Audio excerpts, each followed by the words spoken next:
L'état de la cuisine. Ma carte bancaire ne fonctionne pas. C'est vraiment n'importe quoi. Je suis perdu. Sois bonne.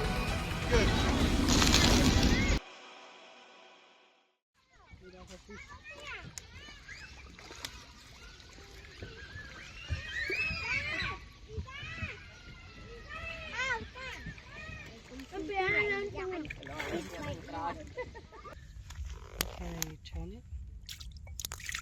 He's stupid, right? It is the cooler. This one is stupid. Stupid fish. Oh, maybe He wants this one to to die? that water. Not in the water. Not this water. Well, I think he's a bit stupid. Go. Okay. Okay.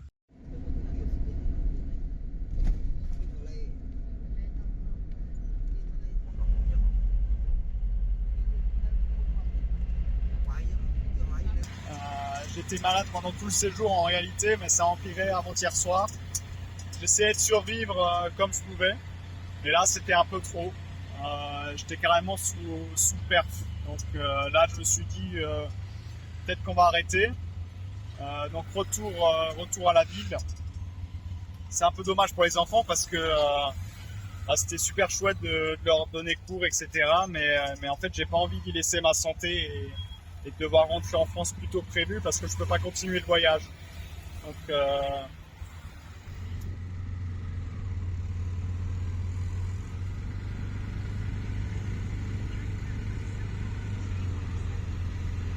j'ai un peu la rage.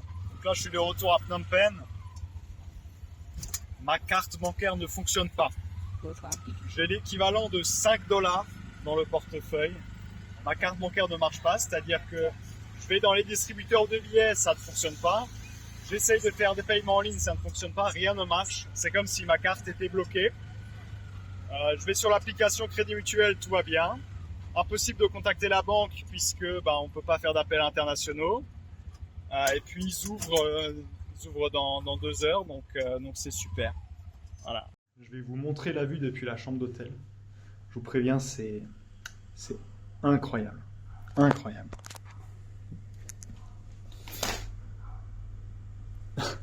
Donc ça c'est typiquement le petit déjeuner cambodgien. On a une soupe de nouilles avec ensuite un peu de viande, donc là c'est du bœuf en l'occurrence. Donc voilà le petit déjeuner, un petit déjeuner copieux quoi. Donc je vais quand même revenir rapidement sur la fin de mon expérience à l'école. Là où j'ai passé les 10 derniers jours, les conditions de vie étaient vraiment difficiles. L'hygiène était vraiment moyenne. C'était impossible de me retaper, de me remettre sur pied, quoi.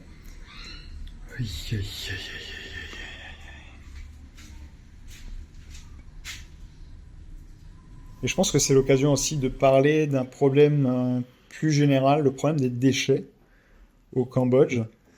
Et c'est pas du tout, une vision européenne ou quoi. Non, non, vraiment, il y a un problème de déchets au Cambodge. Et pour moi, ça devrait être juste la priorité numéro 1 du gouvernement au Cambodge. Parce que là, en fait, on voit des déchets, mais partout, partout, partout. Et c'est pas que dans les rues, c'est chez les gens. C'est-à-dire que les gens vivent au milieu des déchets. Et ils sont OK avec ça. Et en fait, ça pullule, quoi. Ça pullule. Les maladies, elles continuent de se propager. Et juste, ils font quoi avec les déchets? Ils les laissent en plan. Surtout, croyez pas que c'est juste les Barang, donc les Français et les Blancs qui sont touchés par la maladie. Non, les Cambodgiens aussi, évidemment, ils sont touchés par ces maladies qui sont ramenées par tous ces déchets, tous ces moustiques et le manque d'hygiène. Oui, ils sont aussi touchés par ces maladies et ils en meurent. Et on ne fait rien. C'est-à-dire que tu as des déchets chez toi, tu te démerdes pour t'en débarrasser. Donc soit effectivement tu les gardes chez toi, soit tu les enterres à droite à gauche, soit tu les balances quelque part dans la nature, ou alors tu les brûles. Mais tu te démerdes avec tes déchets. Pardon, mais s'il vous plaît, regardez juste l'état de la cuisine. L'état de la cuisine. C'est pourri, c'est dégueulasse, regarde. Tous tes trucs sont dégueulasses. Et tu m'as fait manger ça là? Des cuisines dégueulasses, j'en ai déjà vu. Mais celle-là, c'est carrément un truc impensable. De la crasse, de la poussière, de la moisissure. Personne n'a nettoyé depuis des mois. C'est une porcherie. Et ils disent rien. Et qu'est-ce que je peux faire contre ça? et tu cuis la viande là-dessus. Et ça te fait rien. C'est sûr que tu peux pas faire du bon boulot hein, dans une cuisine merdeuse comme ça, avec du travail comme ça. Hein. Là, je vous cache pas que le retour à Phnom Penh, il fait tellement plaisir. Il y a du monde. Il y a du monde, il y a de la lumière, il y a de l'animation. Il se passe des choses, ça fait tellement plaisir.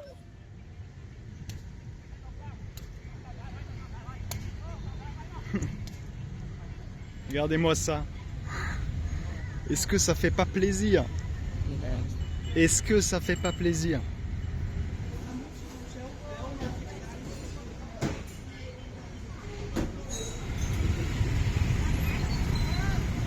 Il règne ici un bordel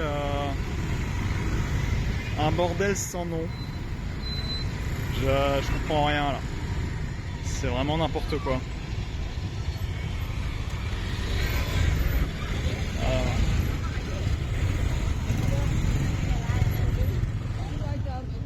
J'essaie de me frayer un passage.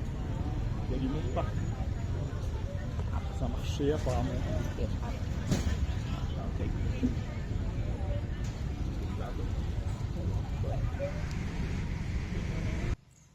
Bon là, je dois vous avouer que je ne sais plus. J'ai plus de liquide, j'ai pas de carte bancaire, je peux pas faire de retrait. Je suis à Phnom Penh, je suis bloqué.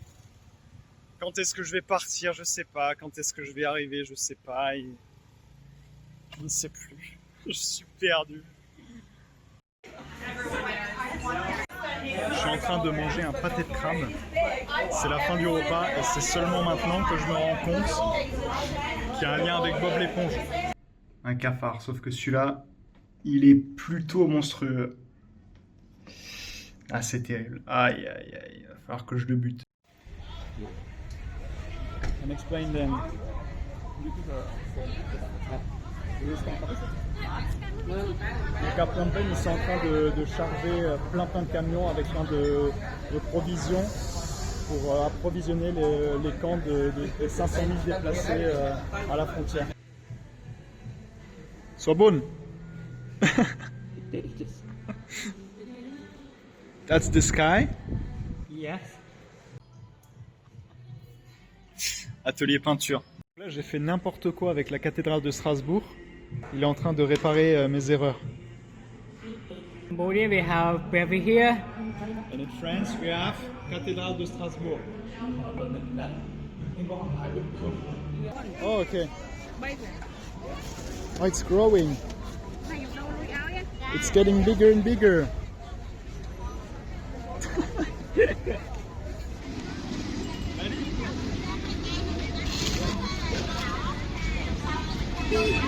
Very good. So you're saying this is rice? Yeah, this is rice, no cheese. Là, en fait, les Cambodgiens, ils mettent du ketchup avec la pizza. Il va falloir qu'on m'explique. C'est-à-dire qu'une pizza, t'as de la sauce tomate dessus. Hey, what are you doing? Why not? Il met du... Regardez ce qu'il fait. Il trempe la pizza dans le ketchup. Non, mais j'ai jamais vu ça. C'est hallucinant. C'est fou. C'est incroyable. Genre, j'ai réservé un bus pour $7 pour partir de Phnom Penh jusqu'à Kampot. Le bus, j'ai jamais vu un bus comme ça en fait. Enfin, juste. Non mais regardez ça. C'est des bus VIP quoi.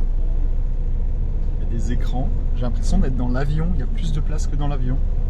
C'est incroyable. Et donc c'est le moment de repartir de Phnom Penh. Hier, je passais la journée avec Sobun, mon pote cambodgien. On a fait plein d'activités, c'était vraiment super chouette. Et il m'a emmené à Passak. C'est un lieu avec plein de bars. Et ensuite, on est allé au club.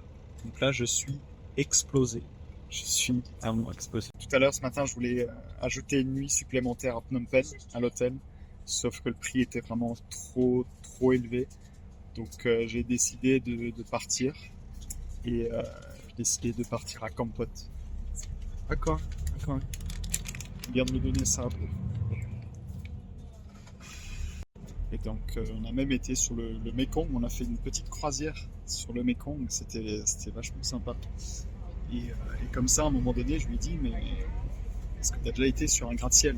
Parce qu'il y en a plein, à Phnom Penh, il y a plein de gratte-ciel. Et il me dit, non, non, le plus haut que j'ai été dans ma vie, c'est le 4e étage d'un hôtel. Et je lui dis, mais c'est pas possible, il faut faire quelque chose. Donc je lui dis, bah, viens, on monte sur le toit d'un gratte-ciel, et comme ça, tu peux voir la vue, tu peux avoir la vue sur Phnom Penh. Il n'était pas très emballé à l'idée de faire ça. Et je lui dis, mais si, il faut que tu fasses ça, ça vaut le coup. Ça vaut le coup de faire ça. Et donc on est monté, et là, des étoiles dans ses yeux, il ne voulait plus repartir. Et franchement, j'étais trop content de pouvoir lui faire découvrir ça chez lui, quoi, dans sa propre ville, dans son propre pays, quoi. Et franchement, c'était super chouette. Par contre, je comprends pas comment ils peuvent être rentables. C'est-à-dire que donner une viennoiserie, donner un café, donner un jus de fruits, une bouteille d'eau, et je paye tout ça 6 €. Comment ils font pour être rentables, en fait?